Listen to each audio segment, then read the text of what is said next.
Hello दोस्तों, नमस्कार। मेरे यूट्यूब चैनल पॉलिटिकल एनालिसिस में आप सभी का स्वागत है। अब इस क्लास में, इस सेशन में हम लोग अब पढ़ेंगे कंपैरेटिव पॉलिटिक्स या फिर कंपैरेटिव गवर्नमेंट एंड पॉलिटिक्स, जिसमें कुछ बेसिक चीज़ें हैं। उसको पढ़ने के बाद हम लोग दूसरे देशों के संविधानों के बारे में पढ़ेंगे कंपैरेटिव के तरीके से। तो आज मेरा टॉपिक है कैपिटलिज्म। क्या है कैपिटलिज्म? पूंजीवाद। यह इसका सेंस, इसके अवधारणा के रूप में हम अगर देखें तो इसके दो सेंस होते हैं। दो आधारों पे इसको देखा जाता है। पहले तो एक विचारधारा के रूप में भी इसको पूंजीवाद को देखा जाता है।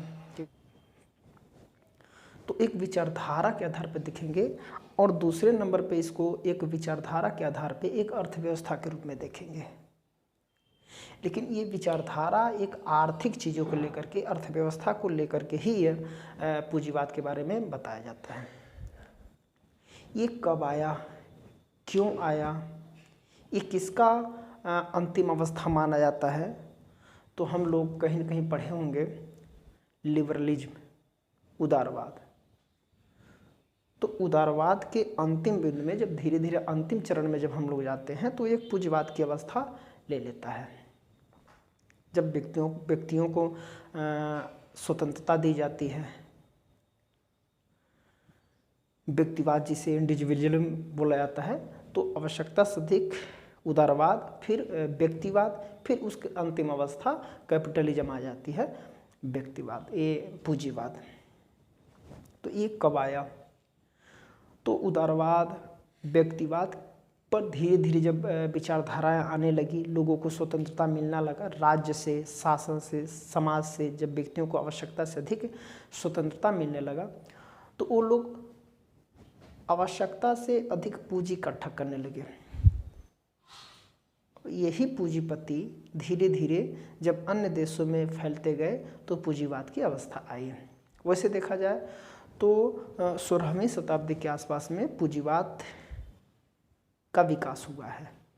कि पूरे अंतर्राष्ट्रीय लेवल पे हम बता रहे हैं कि यूरोप में सबसे पहले 16वीं शताब्दी के आसपास में पूंजीवाद का विकास हुआ है। कैसे? जब वहाँ के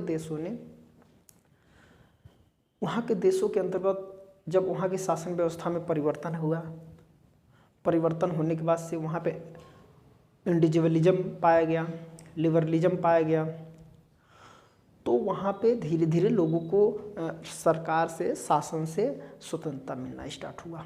और यही स्वतंत्रता के बदौलत उन्होंने पूंजी, अपना आवश्यकता से अधिक पूंजी, धन संचय करने लगे। तो यही धन संचय पे कोई रोक टोक जब नहीं लगा, तो कुछ व्यक्ति इतना अधिक धन संचय कर लिए, इतना पूंजी इकट्ठा कर लिए कि पूंजी के बदौलत उन्होंने समाज के चीज़ों को अपने अधिकार में लेते चले गए, राज्य के संसाधनों को अपने अधिकार में लेते चले गए।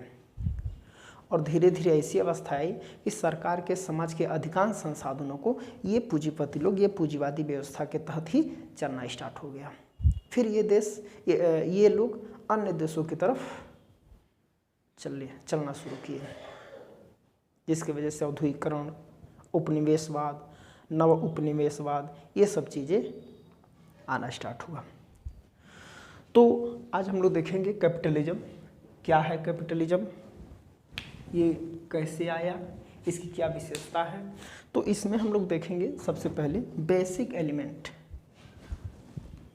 Element of capitalism.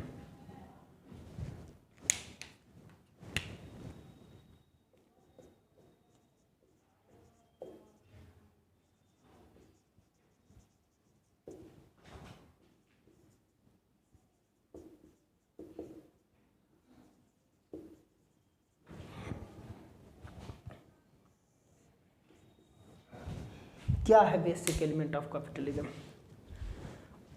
पूंजीवाद के जो आधारभूत तत्व हैं वो क्या, मतलब वो क्या चीज़ रहेंगे पूंजीवाद में, वो सब क्या चीज़ें रहेंगी जिसकी वजह से हम पूंजीवाद कहेंगे, अन्यथा उसे पूंजीवाद नहीं कहेंगे।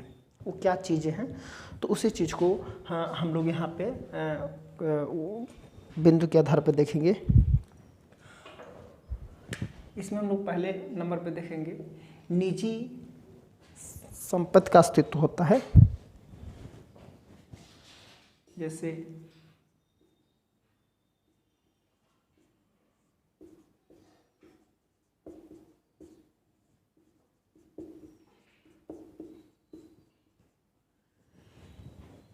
निजी संपत्ति का अस्तित्व हो जाता है।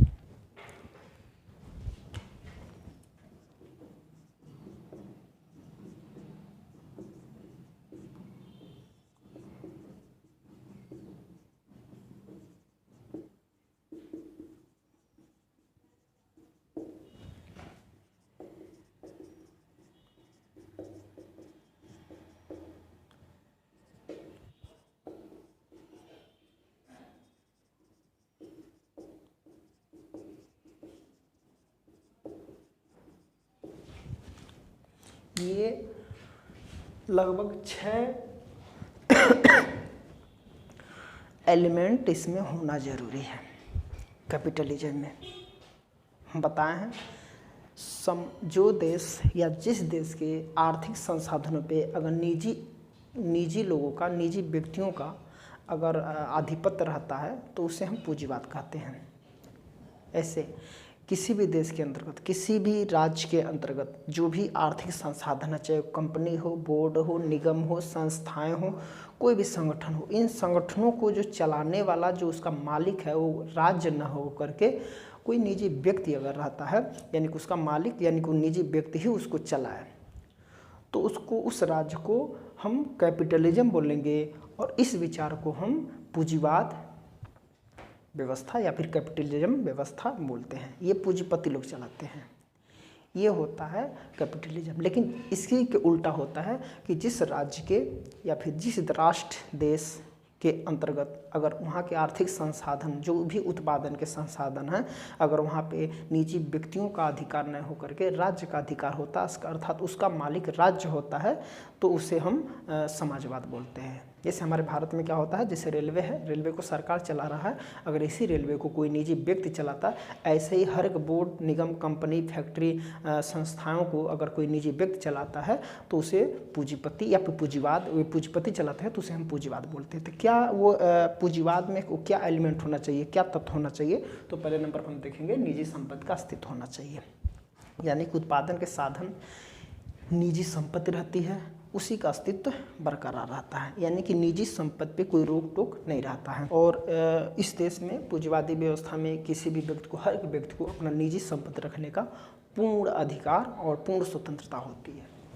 और निजी हित, स्वहित का प्रभाव, प्राथमिकता, इसमें जो भी संपत्ति या फिर जो भी संसाधन खड़ा किया रहता है उसमें निजी हित, अपना खुद का हित, अपना खुद का लाभ और स्वहित यानी किसी चीज़ को वो प्राथमिकता देना स्टार्ट करता है। यानी कि जैसा राज्य में जो भी संसाधन है, जो भी संपत्ति है, उसमें उसका जो उद्देश्य होना चाहिए वो समाज का उद्देश्य न लेकर के, समाज का विकास न लेकर के, हाँ, उस व्यक्ति अपना खुद का निजी लाभ, निजी हित अगर का प्राथमिकता दो तो उसे हम पूंजीवादी व्यवस्था कहते हैं। जैसे व्यक्ति का जो संपत्ति खड़ा किया है, वो संपत्ति को एक संसाधन के रूप में चला रहा है, तो उसकी सबसे पहली प्राथमिकता ये होती है कि वो अपना हित देखें। दूसरे नंबर पे वो लोगों का सेवा देखें, यानी कि लोगों का सेवा और अपना हित, ये दो चीज़ों में प्राथमिकता किसको देगा? अपने हित को देगा, स्वहित को देगा। दूसरे नंबर पे सेवा वगैरह दे सकता है या फिर नहीं दे सकता है, लेकिन प्राथमिकता किसको रहेगी? स्वहित को रहेगी। तीसरे नंबर क्या है? प्रतियोगिता। प्रतियोगिता कैसे? प्रतिस्पर्धा होती है। जैसे मान लीजिए कि सभी लोग संपत्ति खड़ा कर रहे हैं, सब लोग अपना संपत्ति को बढ़ावा देने के लिए, हर चीज़ करने के लिए ये प्रतियोगिता की होड़ लगी रहती है। इससे लाभ ये होता है कि इसमें उपभोक्ता और जो होते हैं, क्योंकि प्रतियोगिता में जो उत्पादन के क्षमता होती हैं, वस्तुओं की जो गुणवत्ता होती है, ये बढ़ता है। कैसे? जैसे मान लीजिए सब लोगों ने अपना उत्पादन अपना पूंजी खड़ा करके कुछ न कुछ संसाधन, उत्पादन के संसाधन, सेवा के संसाधन खड़ा किए हैं।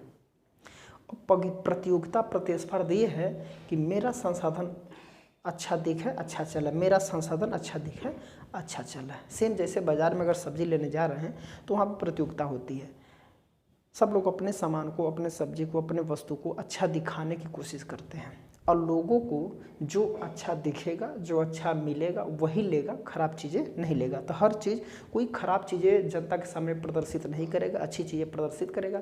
तो ये होती है कि उत्पादन की क्षमता जो होती है, गुणवत्ता होती है, वो बढ़ती है, क्योंकि सब लोग चाहते हैं कि हम अच्छी चीज़ें दें, जनता को हम क्या करें, अच्छी चीज़ें दें ताकि हमारा बिके। ख़राब चीज़ें देंगे तो नहीं बिकेगा। तो वही चीज़ है, कोई भी संसाधन हम खड़ा किए हैं और अच्छे से अगर न चलाएंगे तो जनता उसमें नहीं जाएगी। इसलिए प्रतियोगिता की होड़ लगी रहती है कि हर जो भी पूंजीपति लोग होते हैं सब लोग एक अच्छा दिखने के लिए, अच्छा दिखाने के लिए उत्पादन या सेवा या फिर कोई भी चीज़ दिखाते हैं। इससे क्या होती है कि लोगों के गुणवत्ता में, वस्तुओं की गुणवत्ता में, सेवा की गुणवत्ता में ये चीज़ें ज़्यादा होती है। बाजार व्यवस्था का प्रभाव, बाजार व्यवस्था का प्रभाव इसलिए हो जाता है कि बाजार व्यवस्था में मुक्त चीज़ें रहती हैं। ये वस्तुओं की कीमत जो होती है ये राज्य न निर्धारित करके, जैसे बाजार व्यवस्था का मतलब ये हुआ कि किसी भी वस्तु, कोई भी सेवा, वस्तु, संसाधन, उत्पादन के संसाधन, इसकी जो है कीमत जो है राज्य न तय करके वो व्यक्ति तय करता है। और यहाँ पे एक बाजार व्यवस्था यानी खुला एकदम छूट रहता है, जनता खुद तय करेगी, वो भी कैसे, मांग के हिसाब से। यानी किसी वस्तु को जितनी मांग रहेगी उसके हिसाब से उसका कीमत रहेगा। अगर मांग बहुत कम रहेगी तो उसका उसी के हिसाब से उसका कीमत रहेगा। तो ये होती है बाजार व्यवस्था, यानी कि उपभोक्ता के मांग के हिसाब से वस्तुओं की कीमत निर्धारित होती है। राष्ट्र के तौर पे, सरकार के तौर पे किसी भी वस्तु की कीमत निर्धारित नहीं होती है, वो बाजार तय करता है। इससे लाभ क्या होता है कि व्यक्ति को, उपभोक्ता को, यानी कि जो भी वस्तु, सेवा, जो भी चीज़ है जनता जो उपभोग करती है उसमें उपभोक्ता को थोड़ा अच्छा फील होता है या फिर लाभ मिलता है अपने मन पसंद के वस्तु को लेने के लिए, अपने मन पसंद के कीमत के वस्तुओं को लेने के लिए, या फिर अपने मन पसंद के कीमती चीज़ों को, सेवाओं को ग्रहण करने की छूट रहती है। हम बाज़ार में जाते हैं तो बाज़ार में हम पूरा छूट है, ऐसा थोड़ी है कि जो जितना में देगा उतने में लेंगे, नहीं हमको अच्छा लग रहा था हम दूसरे जगह लेंगे, उससे सस्ता लेते हैं। जो अपने मांग के हिसाब से, वस्तुओं के गुणवत्ता और कीमत के हिसाब से जो हमको अच्छा लगेगा वही लेंगे, ये मेरे ऊपर डिपेंड है। यानी कि उपभोक्ता को छूट रहती है कि वह अपनी कीमत के हिसाब से वो वस्तुओं का उत्पादन करता है या लेता है। चयन की स्वतंत्रता वही चीज़ है, अभी चयन की स्वतंत्रता है, किसी को दबाव नहीं है, उपभोक्ता खुद चयन करेगा कि हमको क्या चाहिए क्या नहीं चाहिए, उसमें राज्य कोई हस्तक्षेप नहीं करेगा। सरकार का सीमित भूमिका मतलब होता है लेसेस फेयर। ये एडम स्मिथ ने पहली बार इस तरीके से शब्दों का यूज किए थे। एडम स्मिथ लेसेस फेयर इसको बोलते हैं, लेसेस फेयर।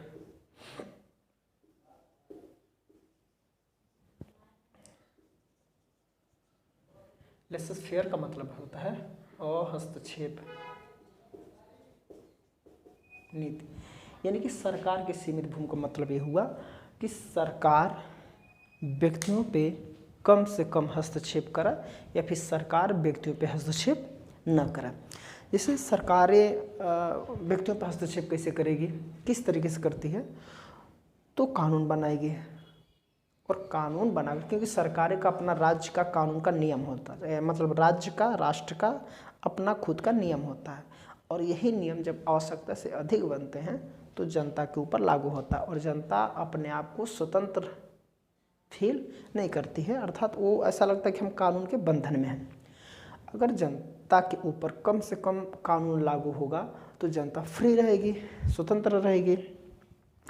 तो अगर किसी चीज़ में, जैसे अर्थव्यवस्था पे, आर्थिक चीज़ों पे, बाजार व्यवस्था पे, उत्पादन के संसाधनों पे, जो भी उत्पादन के संसाधन हैं, सेवा का संसाधन है, बोर्ड, कंपनी, फैक्ट्री, संस्थाएं, सब कुछ है, उस पर अगर सरकार का आधिपत्य रहेगा, सरकार चलाएगी, तो सरकार अपना नियम वगैरह उस पर लगाएगी, तो जनता उसी सरकार के नियमों के तहत ही चलना पड़ेगा इस नियम को, यानी कि अपनी निजी हित, निजी प्रतियोगिता, बाजार व्यवस्था, चयन की स्वतंत्रता नहीं रहेगी।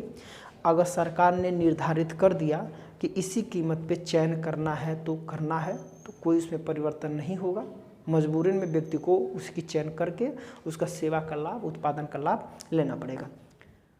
लेकिन यहाँ पे सरकार छोड़ दे रही है, हमें कोई मतलब नहीं है, अर्थव्यवस्था से हमें कोई मतलब नहीं है। आपके फैक्ट्री, कंपनी, बोर्ड, निगम, जो भी संस्था है आप कैसे चला रहे हैं, उसका रूल रेगुलेशन कैसे कर रहे हैं, हमसे मतलब नहीं है। बस थोड़ी सी कंट्रोलिंग व्यवस्था उसकी रहती है। बाकी आप अपने हिसाब से नियम बनाएंगे, अपने हिसाब से सब कुछ करेंगे, लेकिन अब उसमें क्या होती है, अपना ही तो लोग देखते हैं, तो वहाँ पे छूट रहती है। इसलिए सरकार का सीमित भूमिका रहती है, यानी कि व्यक्तियों के ऊपर, इन संस्थाओं के ऊपर, इन उत्पादन के संसाधनों के ऊपर सरकार की एकदम सीमित भूमिका रहती है, यानी कि एक सीमा लगा रहता है कि आप इसमें हस्तक्षेप नहीं करेंगे। जब सरकार उसमें हस्तक्षेप करने का मतलब कानून लागू करके हस्तक्षेप करेगी, कानून उस पर लागू होगा, और जब कानून लागू ही नहीं होगा तो उसे हम क्या बोलेंगे, लेसेस फेयर और हस्तक्षेप, यानी कि सरकार इन चीज़ों पे हस्तक्षेप नहीं कर रही है।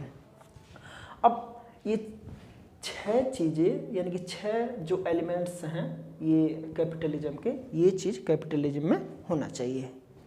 लेकिन इसमें से अगर कुछ चीज़ें हैं, जैसे मान लीजिए कि इसमें से 6 चीज़ों में से अगर कुछ एलिमेंट्स किसी राज्य की अर्थव्यवस्था में है और कुछ में नहीं है, तो क्या कहेंगे? अगर ये 6 के 6 एलिमेंट अगर किसी राज्य की विशेषता में अगर हैं तो उसे हम पूंजीवाद बोलेंगे, यानी कि एक तरीके से मुक्त अर्थव्यवस्था उसको बोलते हैं। अगर आर्थिक चीज़ों से देखा जाए कैपिटलिज्म को, तो 6 के 6 एलिमेंट्स में से अगर किसी राज्य में 6 के 6 एलिमेंट्स अगर वहाँ पे मौजूद है तो हम उसको मुक्त अर्थव्यवस्था बोलेंगे। उसको हम क्या बोलेंगे? फ्री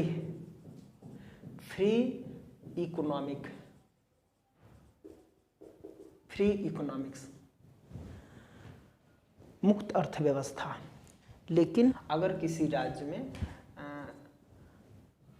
अगर इसमें से कुछ अधिकांश नहीं रहते, यानी कुछ ही एलिमेंट्स किसी राज्य में सम्मिलित हैं और कुछ मतलब कुछ ही तत्व उसमें सम्मिलित हैं और कुछ तत्व उसमें सम्मिलित नहीं हैं, तो उसे हम मिश्रित अर्थव्यवस्था बोलेंगे। जैसे भारत का जो 1900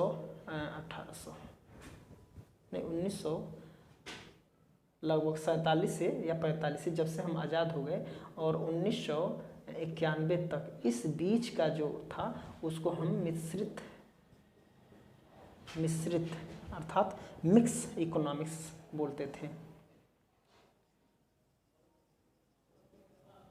मिश्रित, इसका मतलब ये हुआ कि अगर ये सारे के सारे एलिमेंट्स अगर किसी चीज़ में, किसी व्यवस्था में, किसी समाज में सम्मिलित है तो उसे पूंजीवाद बोलते हैं।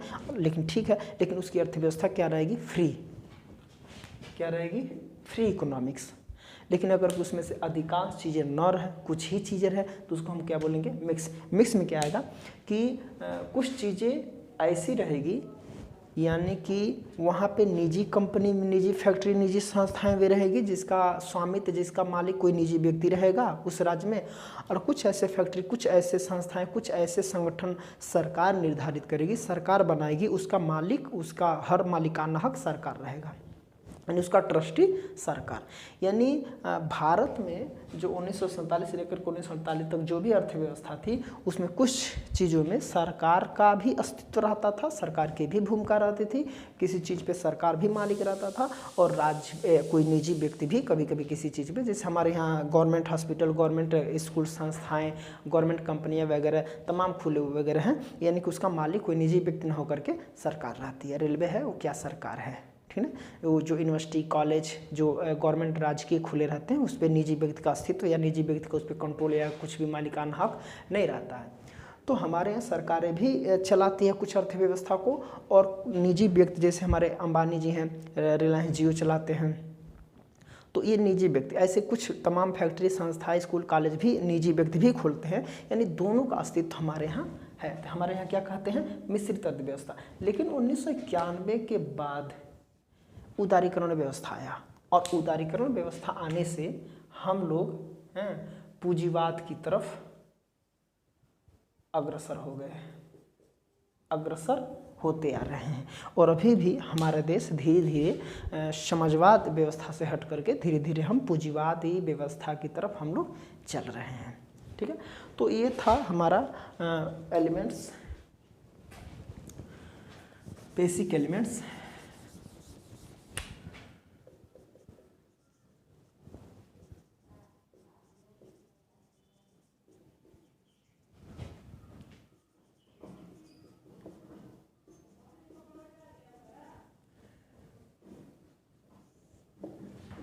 अब तक हम लोग पढ़ें कि कैसे हम किसी को पूंजीवाद बोलेंगे, क्या क्या रहेगा, क्या क्या तत्व रहेंगे तो उसे हम पूंजीवाद बोलेंगे। लेकिन अब हम लोग वो चीज़ें देखेंगे कि इस पूंजीवाद का विकास कैसे हुआ धीरे धीरे। तो इस पे पहले नंबर पे हम लोग का ये रहेगा, इसमें किस किस रूप में इसका विकास हुआ है, तो उस चीज़ को देखेंगे पहले नंबर पे।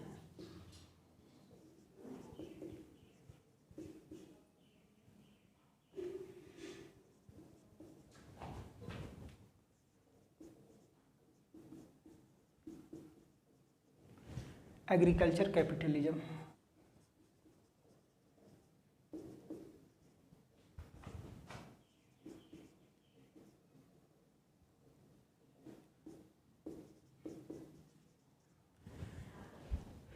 इसको हम बोलते हैं कृषि पूंजीवाद।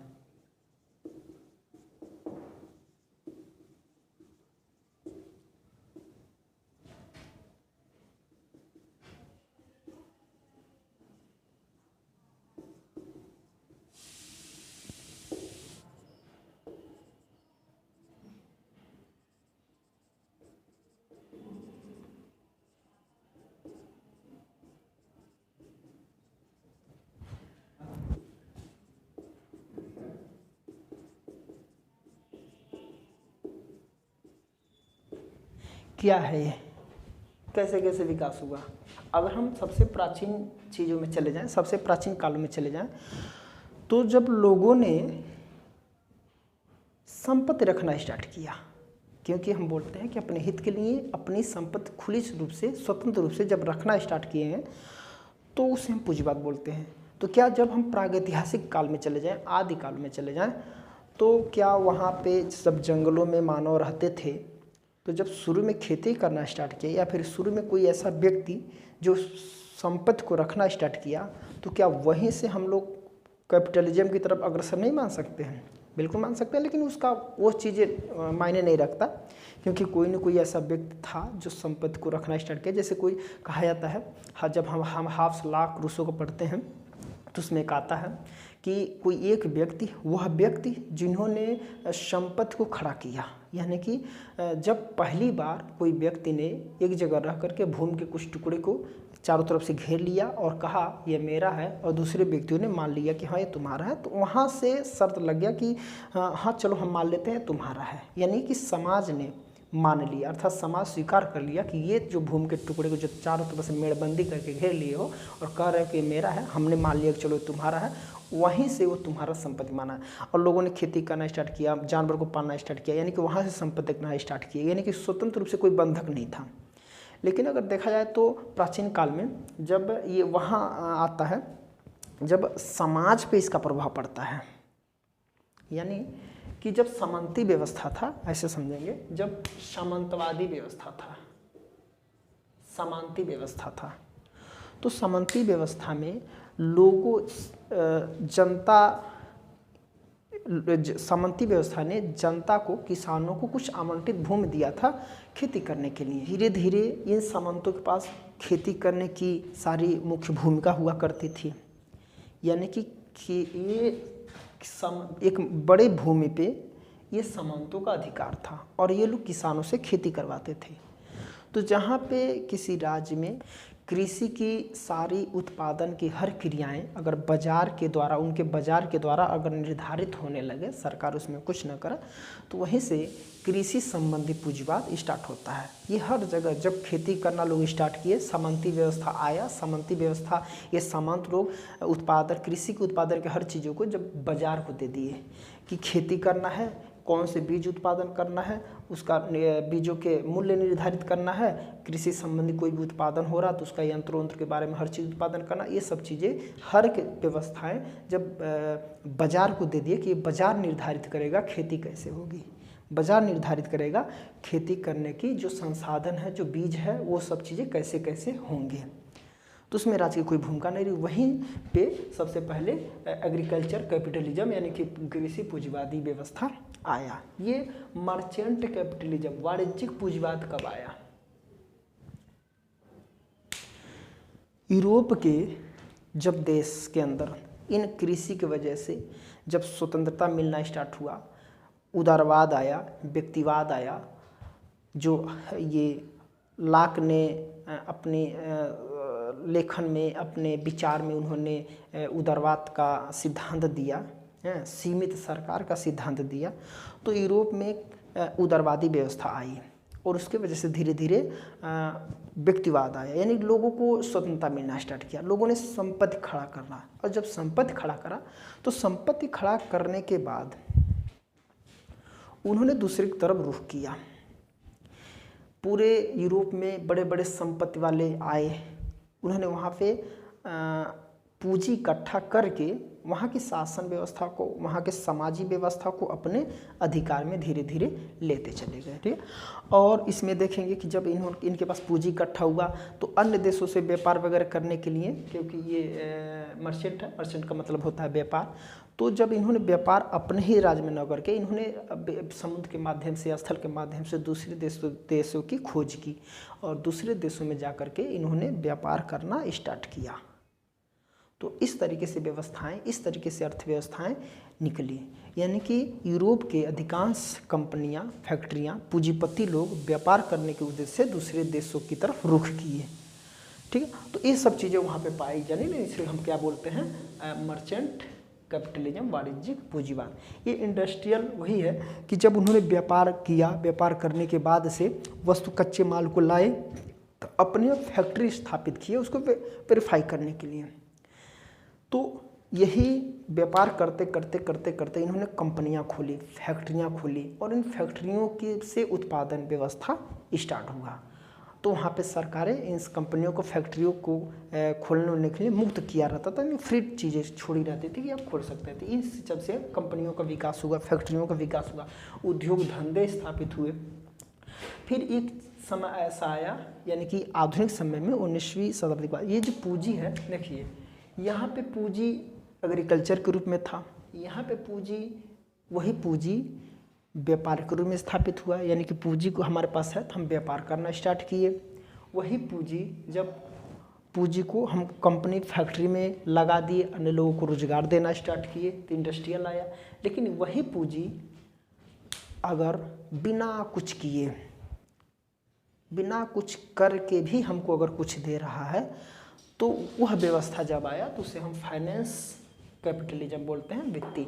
यानी कि इस काल में देशों के अंतर्गत बीमा कंपनी, बैंक वगैरह स्थापित हुए। हम अपनी पूंजी को बैंक में डाल देते हैं और अपने घर पे आराम से बैठे रहते हैं, कुछ ना कुछ हमको लाभ देता रहता है, तो उसे हम क्या बोलेंगे, फाइनेंस कैपिटलिज्म। ग्लोबलाइजेशन, ये अब हर चीज़ें वैश्विक स्तर पे होना स्टार्ट हुआ है। जैसे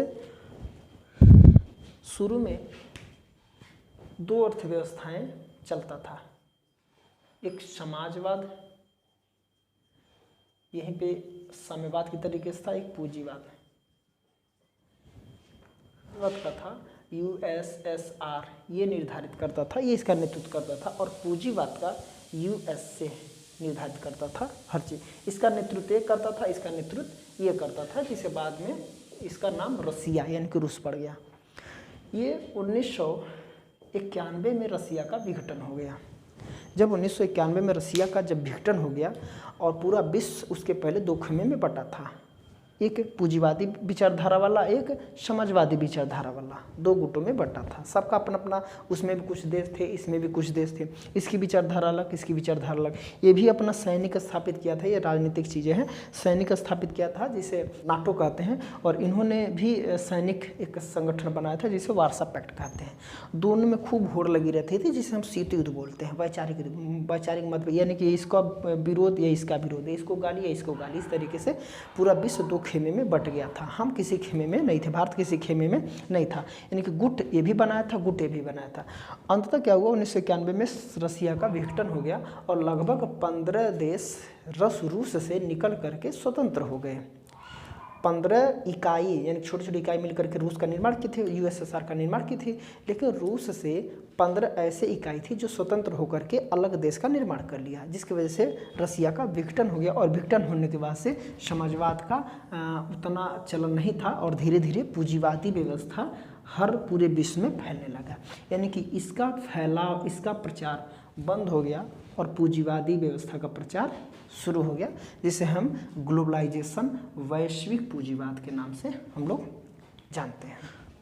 तो इस सेशन के जो हम पूंजीवादी व्यवस्था, कैपिटलिज्म व्यवस्था में पढ़ रहे हैं, इस सेशन का आज के लिए मात्र इतना ही।